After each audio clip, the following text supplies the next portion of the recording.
নমস্কাৰ ছাত্ৰ ছাত্ৰীসকল, বিকাশ এডুকেশ্যন চেনেল সকলোকে আকৌ এবাৰ পুনৰ স্বাগতম জনাইছোঁ। আজি আমি এই ভিডিঅ'তে আলোচনা কৰিম যে তৃতীয় শ্ৰেণীৰ অসমীয়াৰ পাঠ নং 1 নতুন অমলা গীত ইয়াৰ আজি প্ৰশ্নোত্তৰখিনি গোটেইখিনি আজি আলোচনা কৰিম। তেনেহ'লে ভিডিঅ'টো স্কিপ নকৰাকৈ শেষলৈকে চাই থাকক। প্ৰথমতে আমাৰ দিয়া আছে যে পাঠভিত্তিক ক্ৰিয়াকলাপ 1 আলোচনা কৰ আৰু লিখ আহা। ইয়াৰে প্ৰথম ক নম্বৰ প্ৰশ্নটো আমাৰ দিয়া আছে যে গীতিকাৰে গীতটিত পৃথিৱীখনক কাৰ লগত তুলনা কৰিছে। ইয়াৰ উত্তৰটো লিখিব লাগিব যে গীতিকাৰে গীতটিক পৃথিৱীখনক এখন ঘৰৰ লগত তুলনা কৰিছে। এনেকৈ লিখিলে হৈ যাব। তাৰপিছত প্ৰশ্নটো দিয়া আছে যে খ নম্বৰটো যে গীতিকাৰে আকাশখনক কাৰ সৈতে ৰিজাইছে। ইয়াৰ উত্তৰটো লিখিম যে গীতিকাৰে আকাশখনক ছালৰ সৈতে ৰিজাইছে। তাৰপিছত ক নম্বৰটো যে কণে গছৰ আগৰ পৰা জুমি চালে। ইয়াৰ উত্তৰটো লিখিম যে গছৰ আগৰ পৰা ৰঙা ৰদে জুমি চালে। এনেকৈ লিখিলে হৈ যাব। তাৰপিছত আলিবাট নহ'লেও কণ বেগাই আহে। ইয়াৰ উত্তৰটো লিখিম যে আলিবাট নহ'লেও বতাহ বেগাই আহে। এনেকৈ লিখিম। তাৰপিছত নম্বৰটো যে ভৰি নহ'লেও কণ কোবেৰে যায়। ইয়াৰ উত্তৰটো লিখিম যে ভৰি নহ'লেও নৈ কোবেৰে যায়। এনেকৈ লিখিলে হৈ যাব। তাৰপিছত আমাৰ 2 নম্বৰখিনি দিয়া আছে যে গীতৰ আধাৰত ক অংশৰ লগত খ অংশ মিলাও আহা। ইয়াৰ প্ৰথম ক অংশ আৰু খ অংশত মই ডাইৰেক্ট এনচাৰখিনি কৰি দিছোঁ যে উত্তৰখিনি ক অংশ আৰু খ অংশ। ক অংশত আছে যে দিয়া ৰঙা ৰদে, ইয়াত আমি খ অংশত মিলাই দিম যে চালে জুমি জুমি, ইয়াৰ লগত মিলাই দিম। তাৰপিছত আকাশ এইটো মিলাই দিম যে আমি তাৰে ছাল। তাৰপিছত পৃথিৱী এইটো আমি মিলাই দিম যে এখন ঘৰৰ লগত। তাৰপিছত নৈটো আমি মিলাই দিম যে যায় কোবেৰে, ইয়াৰ লগত মিলাই দিম। তাৰপিছত প্ৰশ্নখিনি দিয়া আছে যে ভাষা অধ্যয়ন। ইয়াৰে প্ৰথম আমাৰ ক নম্বৰ প্ৰশ্নটো দিয়া আছে যে গীতটিত পোৱা শব্দবোৰ শব্দজালত বিচাৰি খেৰ দিয় আহা। আমি খেৰ দিম যে আলি ঘৰ পৃথিৱী ৰঙা আকাশ বেলি, এইকেইটা আমি খেৰ দি আঁকি দিম। তাৰপিছত খ নম্বৰ প্ৰশ্নখিনি দিয়া আছে যে উদাহৰণত দেখুওৱাৰ দৰে তলৰ শব্দবোৰৰ খালী ঠাইত একোটাকৈ আখৰ বহুৱাই নতুন শব্দ সজান খেল খেল আৰু লিখ আহা।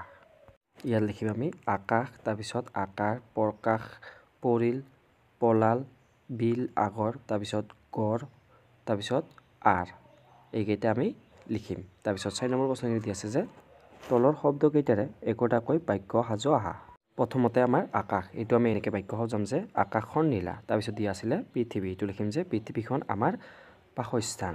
তাৰপিছত বেলি, এইটো লিখিম যে বেলিটোৱে পূব দিশত উদয় হয়। এনেকৈ লিখিম। তাৰপিছত বেলি, এইটো লিখিম যে বেলিটোৱে পূব দিশত উদয় হয়। তাৰপিছতটো দিয়া আছিলে আমাৰ ৰদ, এইটো লিখিম যে ৰদত কাপোৰ শুকুৱাও। এনেকৈ লিখিম। তাৰপিছত বতাহ দিয়া আছে, এইটো লিখিম যে বতাহত গছৰ পাতবোৰ লৰে। এনেকৈ লিখিম। তাৰপিছত 5 নম্বৰ প্ৰশ্নখিনি দিয়া আছে যে শেষৰ ধ্বনিৰ মিল থকা শব্দ লিখাৰ খেল খেলো আহা। প্ৰথমে দিয়া আছে এইটো ভাল, এইটো লিখিম যে আমি তাল, গাল, জাল, ছাল, এনেকৈ লিখিম। তাৰপিছতটো দিয়া আছিলে আমাৰ ছাল, ছালটো লিখিম যে ভাল, তাল, গাল, এনেকৈ লিখিম। তাৰপিছত আলি, আলিটো লিখিম নালি, ঢালি, চালি। তাৰপিছত দিয়া আছে ইমান, ইমানটো লিখিম আমি সিমান, খিমান, তাৰপিছত তিমান লিখিম। তাৰপিছত পৰিলটো লিখিম আমি সৰিল, ধৰিল, হৰিল, এনেকৈ লিখিম। তাৰপিছত 6 নম্বৰ প্ৰশ্নখিনি দিয়া আছে যে বাওঁফালৰ শব্দবোৰৰ লগত সোঁফালৰ অৰ্থ প্ৰকাশক অংশটো আঁচ টানি মিলাও আহা।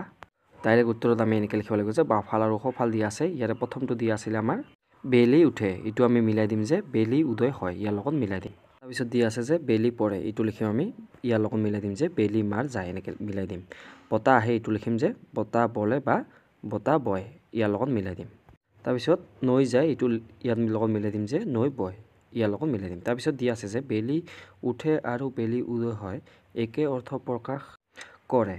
তাৰপিছত দিয়া আছিলে যে নৈ যায় আৰু নৈ বয়ৰ অৰ্থ একে, য'ত বয় শব্দই পানীৰ গতি বুজায়। এনেকৈ লিখিলে হৈ যাব। তাৰপিছত দিয়া আছে যে জ্ঞান সম্প্ৰসাৰণৰ 7 নম্বৰ ক'টোত দিয়া আছে যে তোমালোকৰ বিদ্যালয়ৰ চাৰিওফালৰ পৰিৱেশলৈ মন কৰা আৰু তাত দেখা বস্তুবোৰৰ নামেৰে তলৰ তালিকাখন সম্পূৰ্ণ কৰা। ইয়াৰে উত্তৰটো লিখিব লাগিব এনেকৈ যে বিদ্যালয়ৰ চাৰিওফালৰ পৰিৱেশত দেখা বস্তুৰ তালিকা। ইয়াত লিখিম আমি গছ গছনি প্ৰথমে, তাৰপিছত ফুল, তাৰপিছত জীৱ জন্তু, তাৰপিছত কীট পতংগ।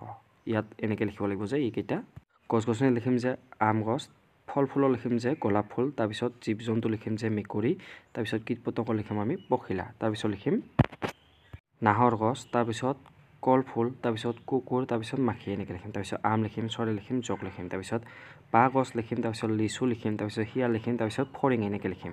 তাৰপিছত খ নম্বৰত দিয়া আছে যে তুমি নিলিখা আন কি বস্তুৰ নাম তোমাৰ লগৰীয়াসকলে লিখিছে বাছি উলিয়াই ওপৰৰ তালিকাখনত লিখা। ইয়াত লিখিম এনেকৈ যে লগৰীয়াই লিখা আন বস্তুৰ নাম উদাহৰণ গছ গছনি অৰ্জুন গছ নিম গছ এনেকৈ লিখিম। তাৰপিছত ফল ফুল জবা ফুল কমলা। তাৰপিছত জীৱ জন্তু নিগনি বাদুলি এনেকৈ লিখিম। তাৰপিছত লিখিম আমি কীট পতংগ ফৰিং এনেকৈ লিখিম। তাৰপিছত গ নম্বৰখিনি দিয়া আছে যে এনে গছ গছনি জীৱ জন্তু কীট পতংগবোৰে আমাৰ পৰিৱেশ ৰক্ষা কৰাত কিদৰে সহায় কৰিছে দলত আলোচনা কৰা। ইয়াত উত্তৰ লিখিব লাগিব যে পৰিৱেশ ৰক্ষাত ইহঁতৰ অৰিহণা দলীয় আলোচনা এনেকৈ লিখিম যে প্ৰথমে লিখিম আমি 1 নম্বৰত গছ গছনিয়ে ই দিয়ে বায়ু পৰিষ্কাৰ কৰে। তাৰপিছত লিখিম যে মাটিৰ ক্ষয় ৰোধ কৰে এনেকৈ লিখিম। তাৰপিছত জীৱ জন্তুৱে এইটো লিখিম আমি বীজ বিয়পাই নতুন গছ জন্মাত সহায় কৰে যেনে চৰাই। তাৰপিছত পৰাগযোগ ঘটাই ফুলৰ বৃদ্ধি কৰে। তাৰপিছত 8 নম্বৰখিনি দিয়া আছে যে সাঁথৰ যে পেট আছে পেটু নাই মুখ আছে জিভা নাই। ইয়াৰ উত্তৰটো হ'ল কলহ। তাৰপিছত অৰু অবু গোটেই গাতে চকু এইটো হৈছে আলু। ব্যাখ্যা এনেকৈ লিখিলে হ'ল যে ব্যাখ্যা আলুৰ গাত বহুতো চকু অংকৰ ওলোৱা ঠাই থাকে। এনেকৈ ব্যাখ্যা লিখিলে হৈ যাব। আজিলৈ ধন্যবাদ।